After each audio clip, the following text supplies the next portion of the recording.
Hey guys, welcome back to As a Man Thinketh on Yanasa TV. So today I wanted to talk about the state that is quickly becoming America's #1 anti-farming state, the state of Pennsylvania. I don't know what these guys are doing, if they're trying to get a UN award or get the first US WEF food hub going or what it is, but for whatever reason, I have done numerous As a Man Thinketh this year on the state of Pennsylvania. And this one is another one of those that's just, it kind of makes you look at it and say, what in the world? Okay, so this is happening in the Green Township near Loganton, Pennsylvania. And basically what this township is doing, they hired a new guy to come in and enforce policies. And he's kind of ignoring the Right to Farm Act and the Acre Act, in my opinion. And so I'm curious to see where this ends up going in the long run and whether or not the local ordinances can override that in the state of Pennsylvania, but who knows. So he's enforcing two enforcements that are wreaking havoc on the local farming community. One of them is, improvements to, farmland and facilities. So if you wanted to put up a barn, there's an example of a guy who put up a barn 2 years ago. It's a fairly easy process. He had an adjoining lot. He wanted to put up a calf barn. He got his permit, put up the calf barn, finished it, and then he went back to put up a second calf barn, and they wanted an entire site plan, a wastewater proposal, and how he was going to treat the wastewater. And you see this a lot with wastewater systems on farms. They started doing it in Oregon, and then they tried to label all the small farmers as CAFOs in Oregon. We're still waiting to see what their final outcome of that is. They've put the order on stay, but that doesn't mean that they're still not trying to do it. So in a lot of these cases, they'll have an environmental assessment done, and they'll figure out that there's no impact. And I agree, we should protect our groundwater. I agree we should protect our streams and rivers from pollution. But in a lot of these cases, the facilities aren't big enough, or they're not going to have any impact. But then they're still required to put in $40,000, $50,000 worth of retention ponds and water treatment facilities, even for a small farm. And so that's one of the ordinances that you see happening there. And we've seen that happen in other local ordinances, other states. And, in my opinion, some of the stuff, when you start seeing it pop up across the country, is a test to see how far we could take it, see how far we could take it before people start reacting to it. And again, it's one of those things where, yeah, we should be protecting our water. We should have regulations in place. But at what point do those regulations go beyond their means, beyond their bounds, and become a tool for control?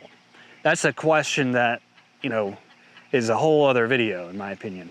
But the other thing that this Green Township is doing, I don't know where this is coming from, but they're requiring the farmers to put up a $12,500 road bond to drive anything more than 20,000 pounds on the roads.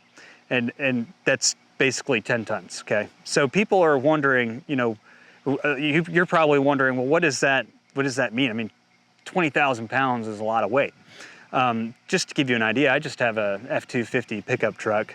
I go and load it up all the time with crusher run, soil, mulch, and when I go across the way-outs, I'm right up there around 9,000 pounds, which is not at all getting up to 10 tons. It's not 20,000 pounds, but that's one truck. If I were to add a trailer with livestock, so right there, that setup puts me pretty close to 10 tons. So the fact is that when you're farming, your equipment, even some of these large livestock trailers and large, 350 trucks pulling the trailers, is not that difficult to get up over 10 tons, 20,000 pounds. It's not difficult at all. So suddenly you have, these farmers in this township who are having to pay $12,500 for every mile they drive with that equipment on township roads. A farmer, small farmer in particularly, doesn't just farm the land that they own. They often lease a bunch of land, and so that land can be spread out throughout a community. This is the way it's done around here. It's the way it's done around the entire country. and farmers will transport animals, they'll transport equipment to be able to manage all of that land. So it wouldn't be that difficult for a farmer to be in a position where he's having to manage farm land across 10 miles of township roads or 5 miles of township roads, and just a 5-mile stretch of township roads in Greentown would cost them over $60,000 in bonds, over $100,000 when you get up to like a 10-mile stretch. These farmers can't possibly afford to put up that money to be able to continue to operate. And they've been starting to notify the farmers, hey, look, you're not in compliance, you can't drive your equipment on these roads, you can't transport your animals on these roads unless you put up these bonds. But there's no way that they can afford to put up the bonds. Now, for the big industrial guys, you know, for the Bill Gateses of the area, they can put up the bonds, and why wouldn't they? Because they're putting up money that they'll eventually get back. I mean, it's just a bond, and they can afford to be out of pocket for a while, especially if it means shutting down your competition and opening up more land to lease or potentially own. So I think that, you know, with what the township is doing, the water regulations, I would be cautious of some of these regulations going beyond their scope. And I think that happens a lot. I think I've been seeing it a lot. I don't necessarily disagree with having them because I agree with protecting our water sources.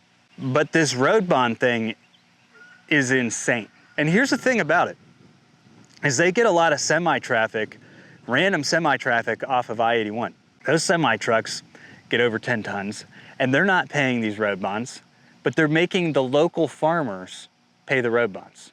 In my opinion, these road bonds are a direct violation of the Right to Farm Act in Pennsylvania and the Acre Act in Pennsylvania, but they would have to, you know, argue that one out in court. I'm not 100% sure if, you know, a local ordinance from a township can override those acts or how all of that works. I mean, in many states, they can. But what I do know is that enforcing these bonds and making these farmers put up these bonds, it's going to make it financially unfeasible for them to farm all of the leased land that they have to move equipment to and from.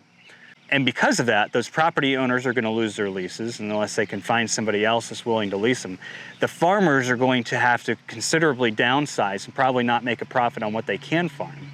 It is the perfect recipe for an agricultural disaster in an agricultural community.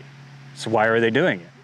That's a question that I've had for Lancaster County, Pennsylvania, Clinton County, Pennsylvania, all these places that make up these crazy rules and come up with these stupid restrictions that have no other impact other than shutting down their local farmers. I mean, why are they, do they want people to starve? Do they want to disrupt their economy?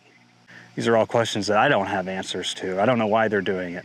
But hopefully by drawing attention to it, we can at least cause them to either reevaluate the situation or come up with some alternatives that are affordable for the farmers, right?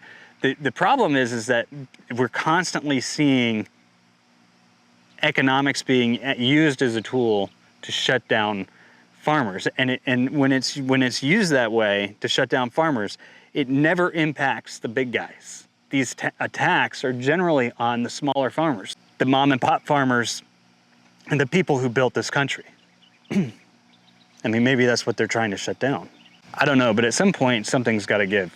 And I hope the state of Pennsylvania gets their UN or WEF award. Maybe they'll get funded by the World Bank for, I don't know, some sort of strange program. There's no telling what's going on in the world, guys. But anyway, until next time, stay safe and stay tuned in.